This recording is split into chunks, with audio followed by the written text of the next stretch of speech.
Hi guys, welcome back. We're going to talk about compartment syndrome. Now, this compartment syndrome is fairly very common, very commonly seen in orthopedic departments and general surgery department, and also in trauma department. Now, what is compartment syndrome? Just to identify that, is mostly will be occurring in your forearm, your arm, or your legs mostly. So what happens here is whenever you get a fracture, what happens? There's edema, there's inflammation, there's blood loss, there may be internal bleeding. So the pressure inside the compartment, let's say I have a fracture of radius and ulna and there's bleeding inside, but I have no broken skin outside, so the pressure inside is increasing, right? And above that, if I put a cast, if I put a cast that is circular cast, yeah, the circular cast, if I put, and I do not place a slab, so that is the reason. If you have edema, you do not want to put a full cast, a full circumferential thickness cast, it can damage more, so you will apply a slab. So if there's inflammation, if there's swelling, do not apply a cast, apply a slab. Okay, so what happens if I apply the cast, right? The swelling is going up and I'm pressing it from the outside. It is not able to swell properly. So I'm putting more damage. So there's further damage, further inflammation, further leakage of stuff. So what happens? The blood vessels, the muscles, the nerve, these things, the capillary flow is reduced because of the pressure.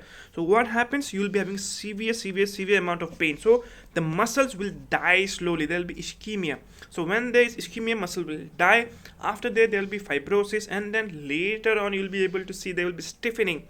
There can be Volkmann contracture, so shortening of muscle. These are the late complication of compartment syndrome. So in very simple words, there's inflammation, and that is compressing the blood vessels, the muscle, the nerves. So there, the capillary flow, the oxygen, the nutrition is not going in. So that is the reason that muscle is dying. So whenever a muscle dies, it heals. It will heal by fibrosis. Fibrosis will make the area shorter. So whenever this fibrosis, it becomes smaller and it becomes very dense, right? So you do not want to have a compartment syndrome in the first place. So how do you know that person is having compartment syndrome? Very important. Let's say I have a fracture of my radius and ulna on my forearm. Okay, so what happens if I'm having a compartment syndrome? The skin around the area will be very much tense. The hand will be very much swollen, and then my distal pulse, the radial pulse, the away pulse will be very weak or might be absent. My capillary fill time might be increased, right? My sensation might be reduced, and very important is pain on passive stretching. So if I stretch this is an active stretch, I'm doing it myself, but somebody holds it and then pushes. So this is a passive stretch. So if you are having pain on passive stretch, it's very highly suggestive that you are having a compartment syndrome. Along with this, you'll be having pain.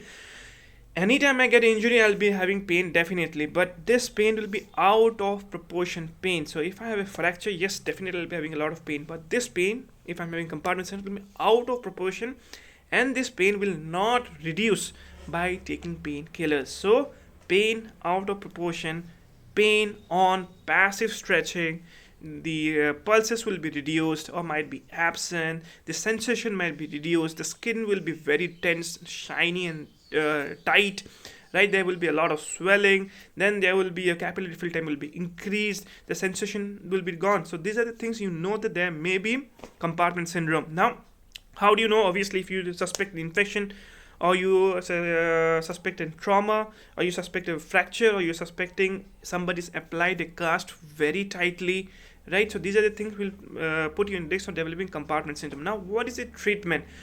The treatment here is very easy. So what you want to do is that you need to identify the symptom very fast. As fast as you do, you will be having less amount of complication later on. So the muscle dies, it's very difficult to revive. Maybe the muscle might not recover if it is more than the normal limit. So remember, whenever we want to give an incision. Now this is known as fasciectomy. We want to cut the fascia and just expose the muscle.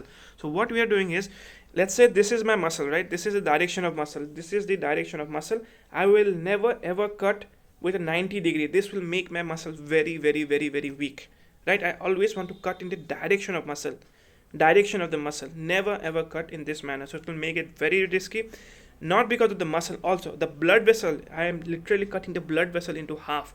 If there's a nerve, I'm literally cutting the blood nerve into half. So I want to go in a this direction, not in this direction, never at a 90-degree angle, right? So this is how you know the person is having a compartment syndrome. You want to identify as fast as possible, and you want to treat by doing fasciotomy, right? So that was a quick video about compartment syndrome, very commonly seen in surgery departments, very commonly seen in orthopedic department. Do not apply a cast.